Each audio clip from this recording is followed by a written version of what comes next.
país del mileurismo, el titular de que el salario mínimo interprofesional va a subir a 1.000 euros en 14 pagas es sin duda muy atractivo. Sin embargo, es necesario bucear en la noticia para ver si el poder adquisitivo de los españoles va a mejorar o empeorar en 2022. Es aquí donde está la clave de este debate en términos económicos y electorales, porque este año va a estar marcado por la inflación, y esto no significa otra cosa que el encarecimiento del coste de la vida. El SMI afecta a algo más de 1.800.000 trabajadores en España, aunque como cada vez va siendo más alto, cada vez va teniendo un alcance mayor.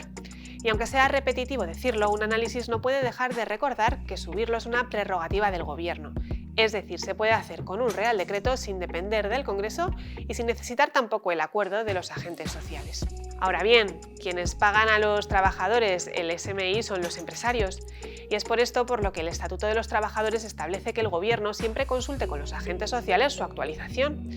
Y además obliga a tener en cuenta factores como la inflación, la productividad, la coyuntura económica o el peso del trabajo en la renta nacional. Los datos oficiales nos dicen que el PIB se desplomó más de un 10% en 2020 y solo creció un 5% en 2021. Además, la productividad ha caído desde el inicio de la pandemia de manera preocupante. Sin que se cumplan estos factores, el principal argumento que están utilizando los sindicatos para promover esta subida es que con ella se garantizará que los trabajadores más vulnerables no pierdan poder adquisitivo por la subida de los precios. Ahora bien, actualizar los salarios conforme a la inflación es algo que se negocia en otra mesa, la de la negociación colectiva, en la que no está presente, por cierto, el Gobierno. Y esta mesa se va a ver impactada porque el SMI en 14.000 euros al año coincide ya con la base salarial de muchos convenios.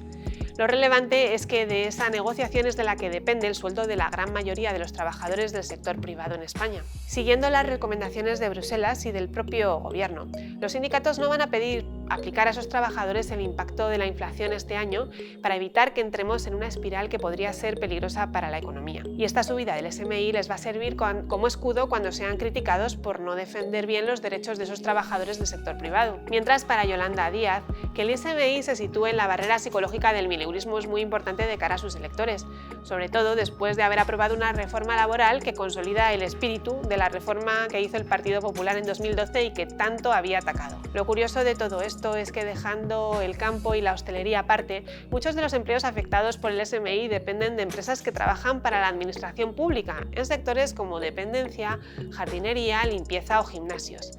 Y hasta ahora el sector público se ha negado a incorporar esta subida salarial en sus contratos. Vamos, que es mucho más fácil dar un titular que pagar.